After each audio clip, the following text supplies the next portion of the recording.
कहलस छोड़ दो जानू हमर होखे वाला सगाई बनो।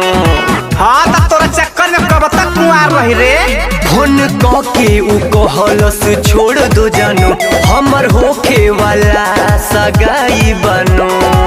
फोटो भेजले रहे व्हाट्सएप पे दुल्हा तनिको भइल नहे।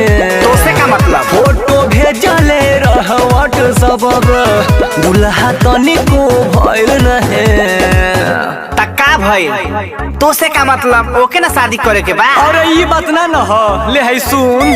हमार पढ़ल वाला भर के बिया की कार्ड अभी आइल नहीं।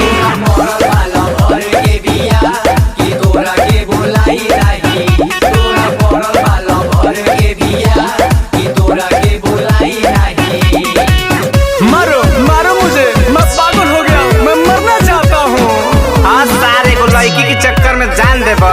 तोरा कुछ हाथ नहीं थे।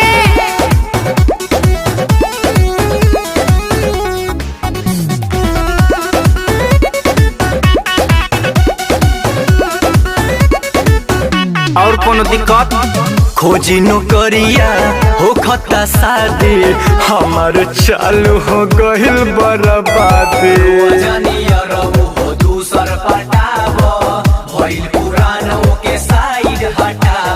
अरे पगला ई सच्चा प्यार न हरे।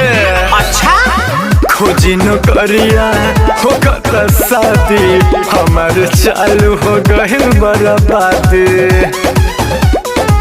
पैसा उड़ाइली पापा के सगरो ओके तनिको बुझाइल नहीं। पैसा उड़ाइली पापा के सगरो ओके तनिको बुझाइल नहीं। अब नहीं खियाओगे बर्गर चाउमीन, बड़ा खियाते थे। अरे मर्दे वही कत दुख न। हमर होखता लभर के बिया की कार्ड अभी आइल नहीं।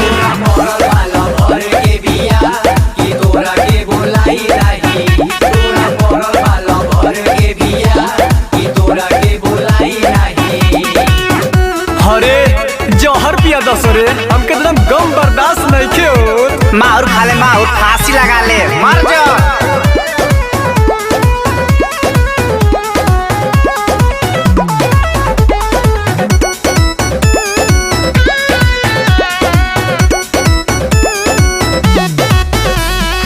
बड़ी मेहनत से मिलल आइटम बम हो ओहो तो देखे अब चल जाए गम हो।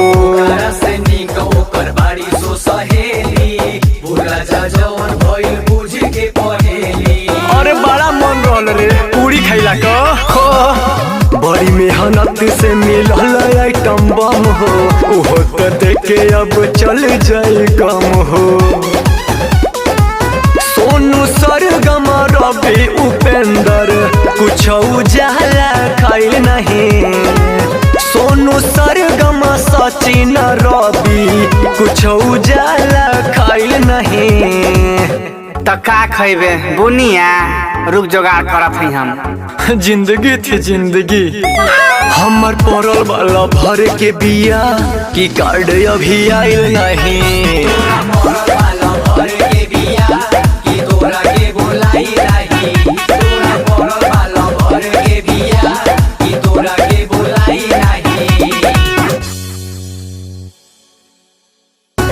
और कोनो दिक्कत?